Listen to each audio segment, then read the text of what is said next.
नमस्कार दोस्तों, मैं राहुल मिश्रा और मैं आप सभी का एक बार फिर से स्वागत करता हूं आपके अपने चैनल माई पाठशाला में और पाठशाला रेलवे एग्जाम में। तो रोज की तरह आज भी आपके लिए करंट अफेयर्स लेकर आ गया हूं।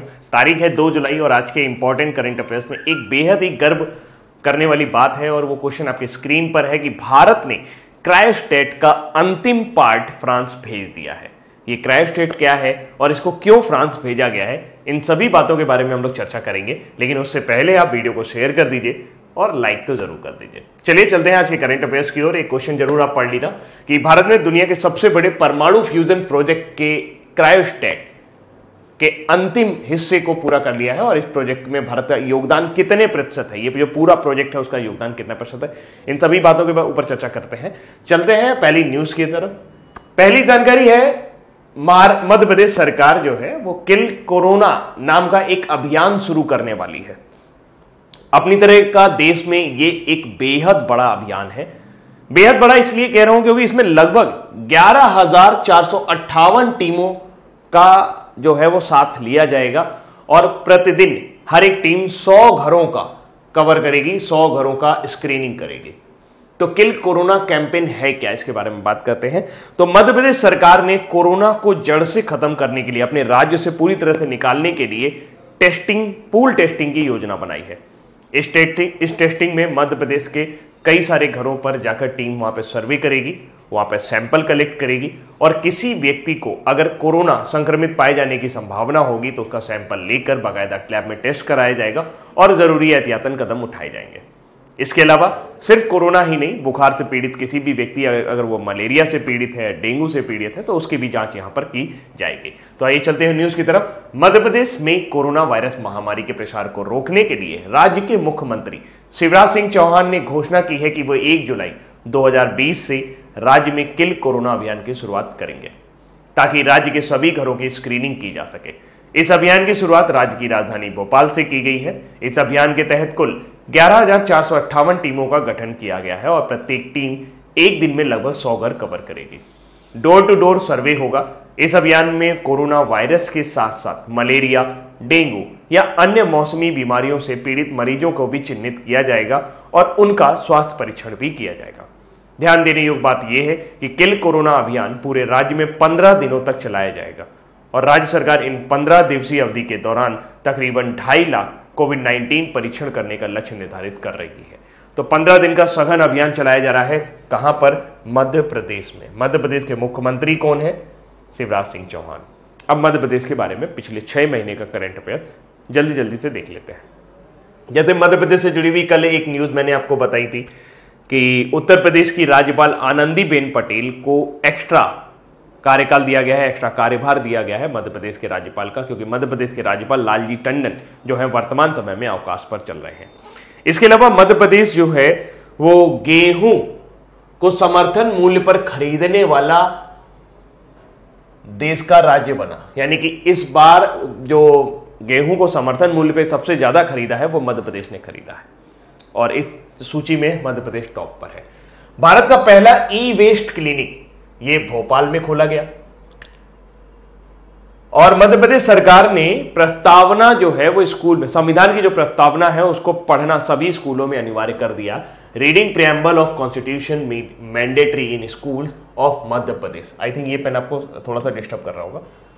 स्वच्छ सर्वेक्षण लीग 2020, स्वच्छ सर्वेक्षण जो सर्वे हुआ उसमें जो आपका इंदौर है वो 10 लाख से अधिक आबादी वाले सिटी में यानी कि शहरों के मामले में पहले स्थान पर आया, जबकि भोपाल जो है वो सबसे स्वच्छ राजधानी घोषित किया गया था। सिंगर सुमन कल्याणपुर और म्यूजिक डायरेक्टर कुलदीप सिंह को अभी हाल ही में मध्य प्रदेश का लता मंगेशकर अवार्ड दिया गया। मध्य प्रदेश द्वारा ही किशोर सम्मान दिया जाता है जो इस बार वहीदा रहमान जी को अभी दिया गया था। पहला एडिशन निमाड़ चिली महोत्सव। निमाड़ जो है ये मध्य प्रदेश से जुड़ा हुआ उत्सव है। ये मध्य प्रदेश के कासरावाड़ में खरगोन डिस्ट्रिक्ट में मनाया जाने वाला उत्सव है जिसमें मस्कट जो थे वो चिली चाचा रहे। तो अगर निमाड़ मिर्च महोत्सव पूछा जाए कि कहां आयोजित किया गया तो ये आपका मध्य प्रदेश में आयोजित किया गया। मध्य प्रदेश के सीएम जी ने अभी हाल ही में राष्ट्रीय वाटर कॉन्फ्रेंस यानी कि नेशनल वाटर कॉन्फ्रेंस यानी कि राष्ट्रीय जल सम्मेलन का जो उद्घाटन था वो भोपाल में किया। मध्य प्रदेश ने अपने यहाँ जो प्रधानमंत्री जन आरोग्य स्कीम है, नेशनल हेल्थ सर्वे द्वारा, नेशनल हेल्थ अथॉरिटी द्वारा, ये राष्ट्रीय स्वास्थ्य प्राधिकरण द्वारा हमें पता चला कि जो मध्य प्रदेश है इसने टॉप किया है outgoing patients for treatment under PMJ, यानी कि प्रधानमंत्री जन औषधि केंद्रों पर जाने वाले सबसे ज्यादा मरीजों की जो संख्या है वो मध्य प्रदेश में नजर आई। भाई हमको इलाज कराना होगा तो हम प्राइवेट डॉक्टर के पास चले जाएंगे, लेकिन इस सूची में प्रधानमंत्री जन औषधि केंद्र से इलाज कराने वालों की जो संख्या बढ़ी है वो मध्य प्रदेश में सबसे ज्यादा रही।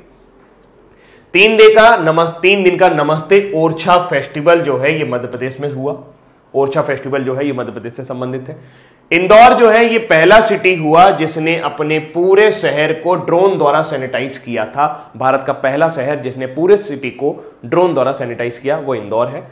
मध्य प्रदेश ने अभी हाल ही में, मध्य प्रदेश की जो कैबिनेट है उन्होंने अभी हाल ही में राम वन गमन पथ, यानी कि जहां जहां भगवान राम की चरण पड़े, जहां जहां से भगवान राम अयोध्या से वनवास के बाद लंका तक गए हैं, तो यहाँ पर चित्रकूट है और जो मध्य प्रदेश के जो भी यहाँ बुंदेलखंड का इलाका है जहां जहां राम जी के पद पड़े हैं, तो वो पूरे तीर्थ यात्राओं को कनेक्ट करने के लिए एक वन गमन पथ यात्रा शुरू की गई थी।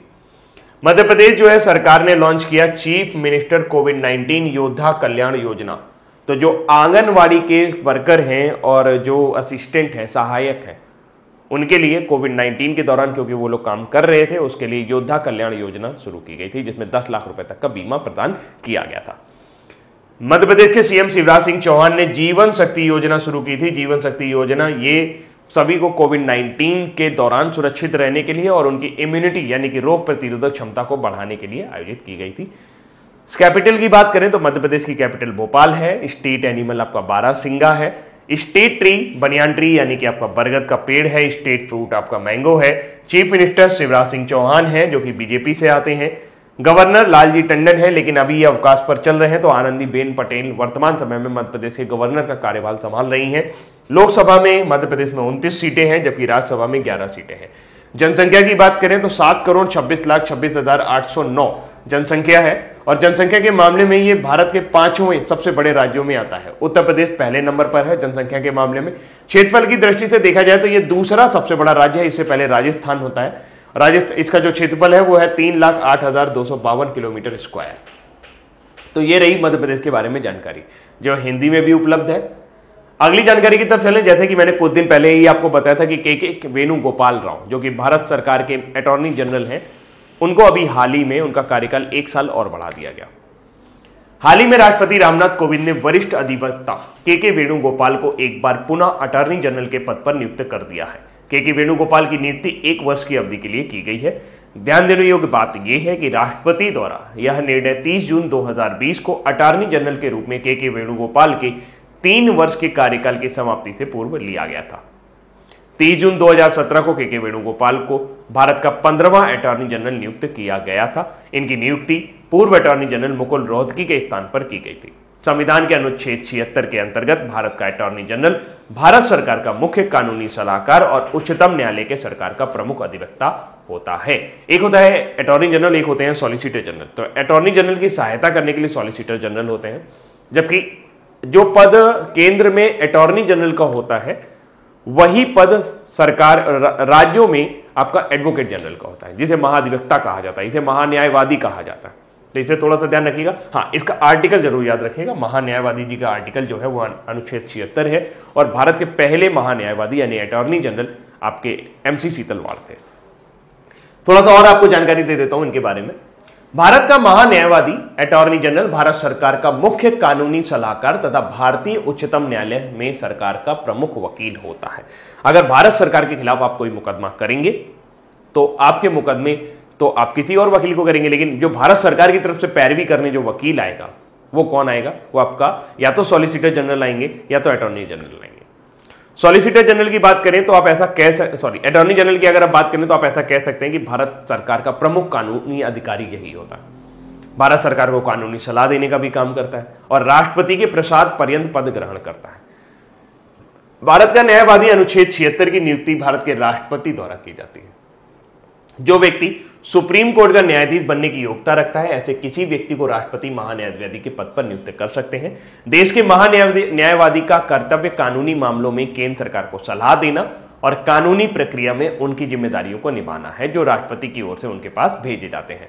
इसके अतिरिक्त संविधान और किसी अन्य कानून के अंतर्गत उनका जो काम निर्धारित है उन्हें उसका भी पालन करना होता है। अपने कर्तव्य के निर्वहन के दौरान उन्हें देश में किसी भी न्यायालय में उपस्थित होने का अधिकार है। उन्हें संसद की कार्यवाही में धारा 88 के अनुसार भाग लेने का अधिकार तो है, पर वो किसी भी कार्यवाही में अपना मत का प्रयोग नहीं कर सकते, यानी वहां पर अपना मतदान नहीं कर सकते। उनके कामकाज में सहायता के लिए सॉलिसिटर जनरल और अतिरिक्त सॉलिसिटर जनरल होते हैं। सॉलिसिटर जनरल की बात करें तो वर्तमान समय में आपके तुषार मेहता जी हैं और दूसरा कानूनी अधिकारी इसे बोला जाता है। जिस प्रकार महान्यायवादी का पद संविधान की उपज है, वैसे मदद करने के लिए जो सॉलिसिटर जनरल का पद होता है वो भारत सरकार की उपज है, यानी कि संविधान में सॉलिसिटर जनरल के बारे में कोई भी बातचीत नहीं की गई है। अगले प्रश्न की ओर चलते हैं, अगली जानकारी की तरफ चलते हैं। तो भारत जो है वो दुनिया के सबसे बड़े परमाणु फ्यूजन प्रोजेक्ट, परमाणु फ्यूजन यानी कि नाभिकीय संलयन के क्रायोस्टेट का अंतिम हिस्सा पूरा कर लिया है। क्रायोस्टेट के इस हिस्से को देश के एक निजी क्षेत्र की कंपनी L&T यानी कि लार्सन एंड टुब्रो ने सूरत यानी गुजरात के हजीरा में बनाया गया। पॉइंट यहां से आपका जो न्यूज का इंपॉर्टेंट पॉइंट है वो खत्म हो जाता है कि भारत ने अभी हाल ही में परमाणु फ्यूजन प्रोजेक्ट जो कि फ्रांस में कारदेश में डेवलप किया जा रहा है, उस प्रोजेक्ट के लिए क्रायोस्टेट बनाया है। क्रायोस्टेट क्या होता है? किसी भी रिएक्टर के दिल, रिएक्टर का दिल या हार्ट को क्रायोस्टेट कहा जाता है। क्रायोस्टेट जैसे कोई भी अगर रिएक्टर है तो क्योंकि जब आप नाभिकीय संलयन या नाभिकीय विखंडन अभिक्रिया करवाते हैं, न्यूक्लियर फिजन या न्यूक्लियर फ्यूजन अभिक्रिया करवाते हैं, तो ऐसे में बहुत ज्यादा एनर्जी रिलीज होती है। टेम्परेचर सूर्य के तापमान के बराबर भी पहुंच सकता है, क्योंकि सूर्य के जो कोर में प्रक्रिया चल रही है वो नाभिकीय संलयन ही है, जिसमें 2 हाइड्रोजन के परमाणु मिलकर एक हीलियम का नाभिक बनाते हैं और ऊर्जा रिलीज करते हैं। ये तो आपने बचपन में पढ़ा ही होगा, मैं उधर नहीं जाना चाहता, मैं सिर्फ इधर ही बताना चाहता हूं कि इस ऊर्जा और इस तापमान को ठंडा रखने के लिए एक फ्रिज की आवश्यकता होती है। देसी भाषा में फ्रिज कह सकते हैं। तो इसे कहा जाता है क्रायोस्टेट। इस उपकरण को क्रायोस्टेट कहा जाता है और इसको बनाने की जिम्मेदारी भारत ने ली थी। इसके लिए दावा चीन ने भी पेश किया था, लेकिन चीन के आगे यह उम्मीद जताई गई कि भारत इस टेक्नोलॉजी को ज्यादा अच्छे तरीके से बना सकता है, इसलिए इसका निर्माण भारत ने किया और एक प्राइवेट कंपनी L&T ने इसका निर्माण किया है सूरत में। इसे 30 जून को फ्रांस भेजा गया। यह प्रोजेक्ट फ्रांस के कादारसे में 1.5 लाख करोड़ रुपए की लागत से तैयार किया जा रहा है। यह धरती पर सूरज से ज्यादा ऊर्जा पैदा करने के लिए एक महत्वपूर्ण प्रोजेक्ट है जो कि फ्रांस के कादारसे में चल रहा है। क्रायोस्टेट स्टील का एक हाई वैक्यूम प्रेशर चैम्बर होता है। जब कोई रिएक्टर बेहद गर्मी पैदा करता है तो उसे ठंडा करने के लिए एक विशाल रेफ्रिजरेटर की आवश्यकता होती है, जिसे क्रायोस्टेट कहा जाता है। परमाणु फ्यूजन प्रोजेक्ट के तहत 15 करोड़ डिग्री सेल्सियस तापमान पैदा होगा और यह सूर्य की कोर से भी 10 गुना ज्यादा तापमान होगा। क्रायोस्टेट का कुल वजन 3850 टन है। भारत, अमेरिका, जापान समेत 7 देश इस संयंत्र को बनाने में शामिल हैं। इस प्रोजेक्ट में भारत के अलावा यूरोपीय देश अमेरिका, जापान, चीन, फ्रांस और रूस भी हैं। इस प्रोजेक्ट में भारत का योगदान 9% है, लेकिन क्रायोस्टेट देकर भारत ने इसके जो इंटेलेक्चुअल प्रॉपर्टी राइट है यानी वो उसे सुरक्षित रखेंगे। क्रायोस्टेट स्टील का हाई वैक्यूम प्रेशर चैम्बर होता है। तो ये दोबारा रिपीट हो गया है ये लाइनें, तो आप इसे इग्नोर कर दें बाकी सारी चीजें। तो आई थिंक अब आप समझ गए हैं कि क्रायोस्टेट क्या है। क्रायोस्टेट एक तरह का रेफ्रिजरेटर है जो फ्रांस के कदारसे में बन रहे जो न्यूक्लियर रिएक्टर पावर है, न्यूक्लियर रिएक्टर है, न्यूक्लियर फ्यूजन रिएक्टर है, उसमें ये उसको ठंडा करने के काम आएगा।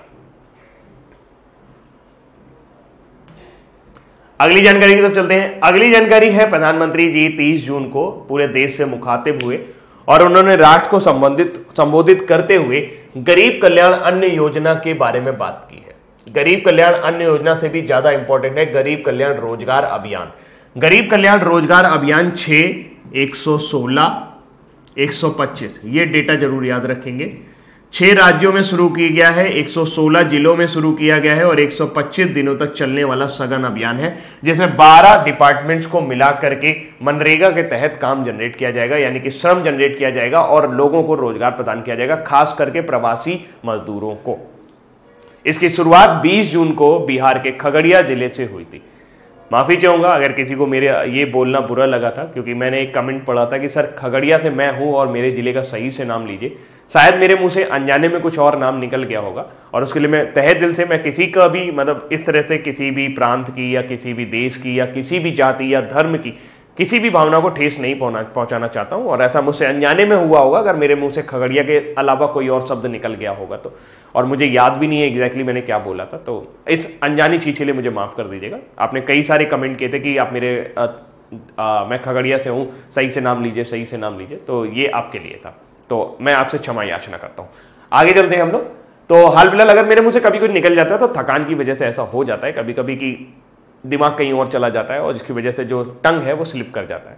चलिए, तो प्रधानमंत्री गरीब कल्याण अन्न योजना के तहत क्या होने वाला है, देश भर में 80 करोड़ जरूरतमंदों को अब नवंबर 2020 तक मुफ्त राशन दिया जाएगा। मुफ्त राशन की बात की जाए तो ध्यान से इसको पढ़िएगा। अब प्रत्येक व्यक्ति को नवंबर 2020 तक जो भी बीपीएल कार्ड से नीचे हैं, यानी गरीबी रेखा से नीचे है। अब देखिए यहां पे भी टंग स्लिप हुआ, यहां मैं बोलना चाह रहा था गरीबी रेखा से नीचे, और मेरे दिमाग में बीपीएल चल रहा था।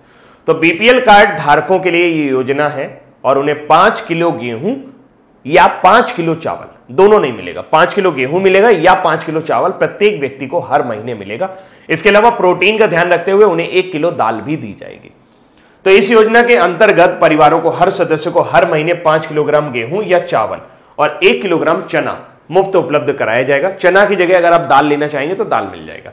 इस योजना को नवंबर तक बढ़ाने पर सरकार को 90,000 करोड़ रुपए का खर्च आएगा, ऐसा उन्होंने वहां पर बताया था। तो गरीब कल्याण अन्न योजना की जो शुरुआत है, इसकी शुरुआत 28 मार्च को की गई थी 2020 में, जब लॉकडाउन शुरुआत की गई थी कि जो गरीब किसान वगैरह हैं या जो गरीब लोग हैं जो अन्न पाना चाहते हैं और राशन कार्ड पर डिपेंड है, उनको यहां पर सरकार की तरफ से मुफ्त अनाज दिया जाने वाला था।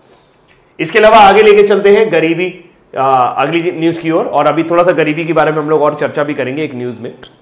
भारत का पहला प्लाज्मा बैंक बनाने का जो सेटअप है वो नई दिल्ली में लगाया जा रहा है। कल अगर आपको याद हो तो मैंने एक प्रोजेक्ट प्लेटिना के बारे में आपको बताया था। प्रोजेक्ट प्लेटिना का मतलब आप समझते हैं? प्रोजेक्ट प्लेटिना जो है ये महाराष्ट्र सरकार द्वारा शुरू की गई योजना है, और इसमें क्या करने वाले हैं, इसमें स्क्रीनिंग की जाएगी और प्रोजेक्ट इसमें प्लाज्मा जो होगा लोगों का ले करके, और जो भी संक्रमित व्यक्ति हो उनको दिया जाएगा। तो इस तरीके से प्लाज्मा के जरिए इसको खत्म करने, कोरोना को खत्म करने की योजना जो है ये महाराष्ट्र सरकार ने शुरू की है, उसका नाम प्रोजेक्ट प्लेटिना रखा है उन्होंने। दिल्ली सरकार भी आगे आई और उन्होंने हाल ही में कोविड-19 रोगियों के इलाज के लिए देश का पहला समर्पित प्लाज्मा बैंक शुरू करने की घोषणा की है। यह सुविधा institute of liver and biliary science में स्थापित की जाएगी और इसे दिल्ली के सभी सरकारी और निजी अस्पतालों में उपलब्ध कराया जाएगा। इस थेरेपी में उन रोगियों को रक्त निकालना शामिल है जो कोविड-19 से रिकवर हुए हैं और सक्रिय रोगियों के इलाज के लिए प्लाज्मा और एंटीबॉडी का उपयोग कर सकते हैं। तो जैसा कि मैंने आपको कल भी बताया था कि जो रोगी कोविड-19 से रिकवर हो चुके हैं उनके प्लाज्मा में एंटीबॉडीज डेवलप हो गए। एंटीबॉडीज मतलब उनके खून में या रक्त में कोरोना वायरस से लड़ने की क्षमता विकसित हो गई है, और अगर ये एंटीबॉडीज किसी और व्यक्ति को दे दिए जाए तो उसके अंदर भी वो क्षमता विकसित हो जाएगी। और इस कंसेप्ट पर ही प्लाज्मा थेरेपी काम करती है, इसे ही प्लाज्मा थेरेपी कहा जाता है। तो दिल्ली जो है वो पहला राज्य बनने जा रहा है या पहला केंद्र शासित प्रदेश बनने जा रहा है जो प्लाज्मा बैंक बनाएगा। अगली जानकारी की तरफ चले तो हाल ही में खाद्य प्रसंस्करण उद्योग मंत्रालय ने आत्मनिर्भर अभियान के तहत एक भाग के रूप में PM formalisation of micro food processing enterprises योजना की शुरुआत की है। माइक्रो फूड प्रोसेसिंग यानी कि फूड जो भी होता है, जो भी आपका खाना है वो जल्दी खराब ना हो, उसको प्रोसेस कर लिया जाए। जैसे जैम वगैरह होता है तो उसको प्रोसेसिंग कर दिया जाता है जिसकी वजह से वो जल्दी खराब नहीं होता। अचार आपका जल्दी खराब नहीं होता। तो इस तरह से प्रोसेसिंग करके खाने को ज्यादा समय तक रुकने के ऊपर बचाए रखने के लिए या उसको ज्यादा समय तक खाने के योग्य बनाए रखना ही फूड प्रोसेसिंग कहलाता है। और देखा गया कि ये एक ऐसा सेक्टर है जिसमें कई सारे रोजगार उपलब्ध कराए जा सकते हैं। तो इस योजना का जो पूरा कार्यान्वयन है वो कुछ इस तरीके से किया जाएगा जैसे अलग अलग जगह पर कई सारी चीजें हो रही हैं तो उनको इकट्ठा किया जाए। जो एक ऑर्गेनाइज सेक्टर है उसको एक ऑर्गेनाइज सेक्टर में कन्वर्ट किया जाए, उसको संगठित किया जाए ताकि सबको लाभ हो सके। तो हाल फिलहाल इस योजना के तहत 35,000 करोड़ रुपए का निवेश किया जाएगा जिसमें 9 लाख कुशल और अर्धकुशल रोजगारों के सृजित होने की संभावना है। असंगठित खाद्य प्रसंस्करण क्षेत्र की लगभग 25 लाख इकाइयों में लगभग 74% खाद्य प्रसंस्करण श्रमिक कार्यरत है।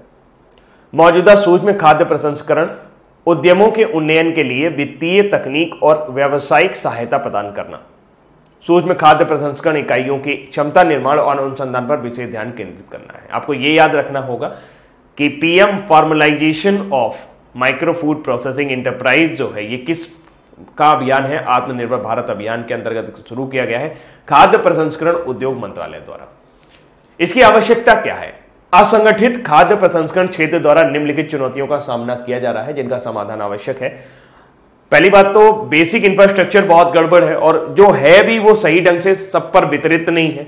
कुछ लोग अच्छे तरीके से प्रोसेस कर लेते हैं तो वही बार बार अच्छे तरीके से प्रोसेस करते चले जा रहे हैं, बाकी लोग नहीं कर पाते, पुरानी विधियों का वो पालन कर रहे हैं, तो उनको वहां तक पहुंच बनाई जाए, प्रशिक्षण दिया जाए, ऋण मिले, उत्पादों की खराब गुणवत्ता को सही किया जाए, जागरूकता की कमी, ब्रांडिंग और विपणन यानी मार्केटिंग अच्छे तरीके से की जाए ताकि जो लोकल लेवल पे जो बाजार है वो अच्छे तरीके से बन सके।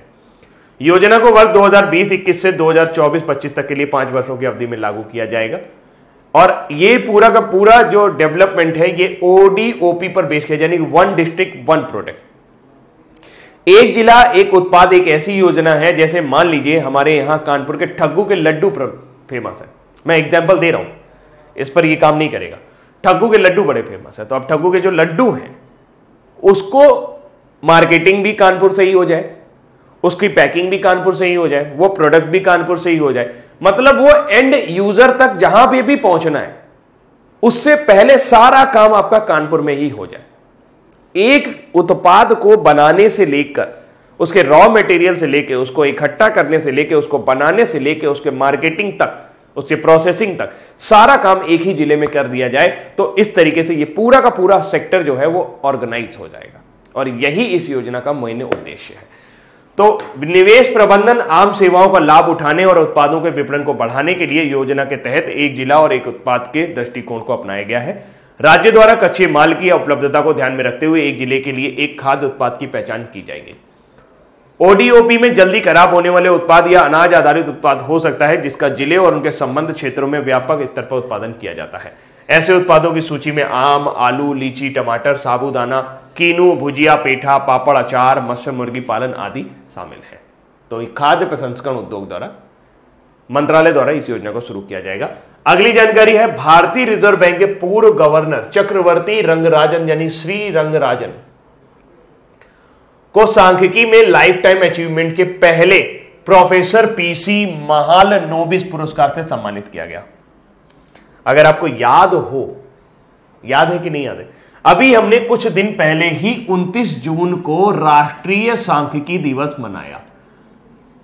महालनोबिस को, प्रशांत चंद्र महालनोबिस को भारतीय सांख्यिकी का जनक माना जाता है और उनके जन्मदिन 29 जून को हुआ था। इसी वजह से हम हर साल इसी दिन सांख्यिकी दिवस मनाते हैं। उन्हें राष्ट्रीय आय के आकलन से संबंधित श्री रंगराजन को यह पुरस्कार क्यों मिला?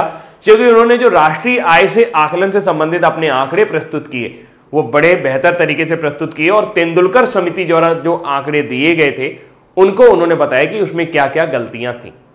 तेंदुलकर समिति, सुरेश तेंदुलकर जी के अध्यक्षता में एक समिति का गठन किया गया था कि आप अपने आंकड़े प्रस्तुत करिए, भारत में गरीबी की स्थिति क्या है, कौन गरीब है कौन गरीब नहीं है, इसके बारे में आंकड़े प्रस्तुत किए। तो जब वो आंकड़े आए तो चौंकाने वाले थे। उन्होंने बताया कि गरीबी कम हो गई है, जबकि जब श्री रंगराजन ने बाद में उस पर आकलन किया तो पता चला नहीं, गरीबी बढ़ी है।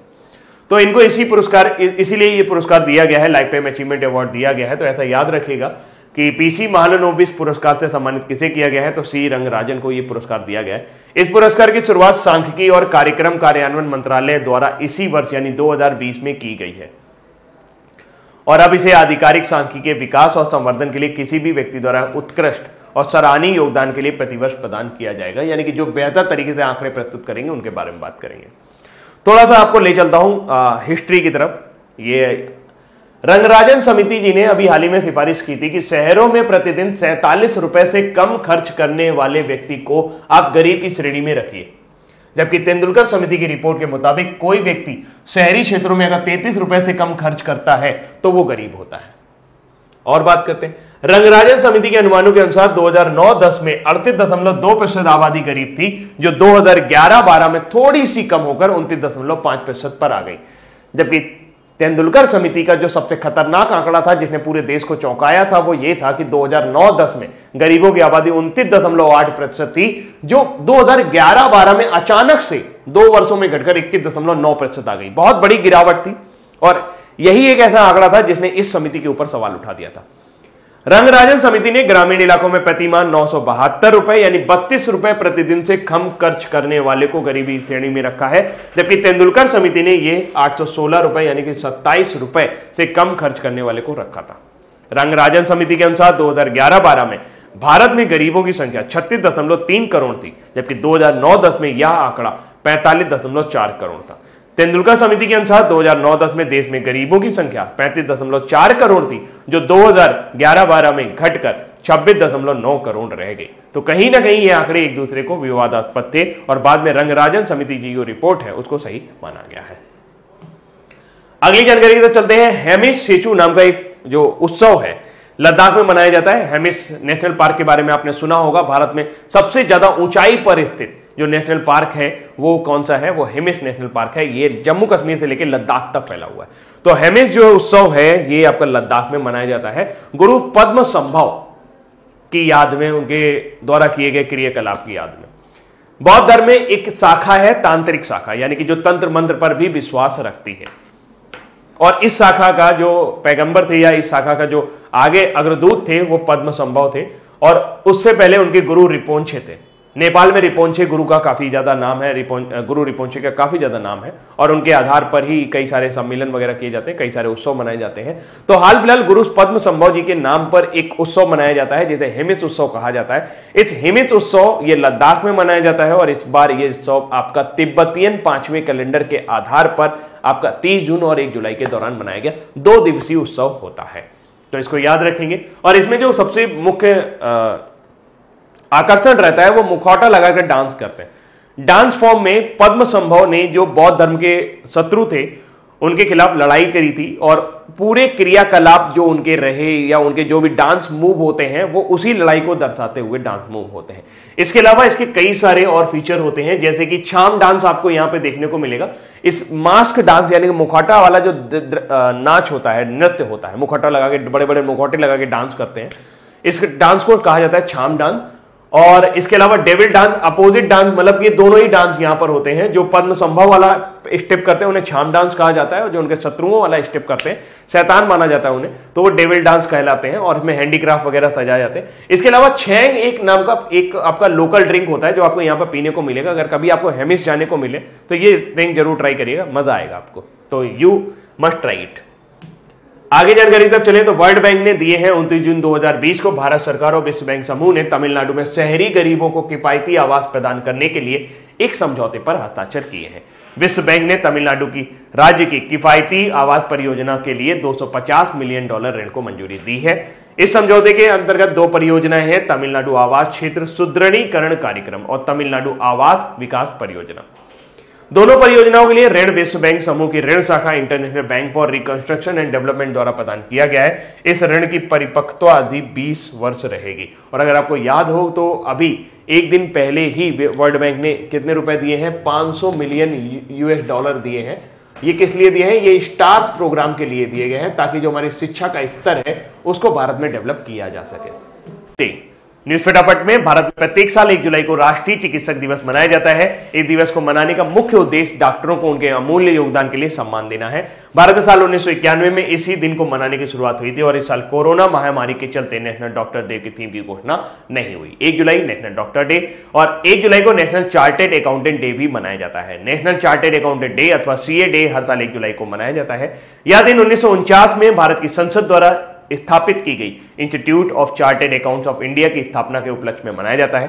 हर साल ICAI चार्टेड अकाउंटेंट को सम्मानित करने के लिए CA डे मनाया जाता है। ICAI बनाए यानी institute of chartered accountant of India जो है ये भारत की शीर्ष संस्था है जो चार्टेड अकाउंटेंट यानी कि आपके जो लेखाकार होते हैं उनको विनियमन करती है, उनको लाइसेंसिंग देती है, उनको लाइसेंस देती है, और ये सबसे अच्छी क्रेडिट एजेंसी है जिसके ऊपर काफी सारे लोग भरोसा करते हैं। कई सारी बड़ी बड़ी कंपनियां से लेकर भारत सरकार तक इसके ऊपर भरोसा करती है। ICAI के वर्तमान समय में अध्यक्ष है अतुल कुमार गुप्ता। याद रखिएगा, अतुल कुमार गुप्ता जो है वो वर्तमान समय में इसके अध्यक्ष है। अब बारी है आज के हमारे वन लाइनर की। कोविड-19 रोगियों के इलाज के लिए समर्पित प्लाज्मा बैंक शुरू करने वाला पहला भारतीय राज्य कौन सा रहा? दिल्ली। कोरोना वायरस के प्रसार को नियंत्रित करने के लिए किस राज्य सरकार ने किल कोरोना परियोजना की शुरुआत की है? मध्य प्रदेश। हाल ही में राष्ट्रपति रामनाथ कोविंद ने किसको वापस अटॉर्नी जनरल के पद पर 1 साल के लिए बढ़ा दिया है उनका कार्यकाल? तो वह है के वेणुगोपाल। भारत ने दुनिया के सबसे बड़े परमाणु फ्यूजन प्रोजेक्ट क्रायोस्टेट का अंतिम हिस्सा पूरा कर लिया है। यह प्रोजेक्ट भारत का योगदान कितना रहा? 9%।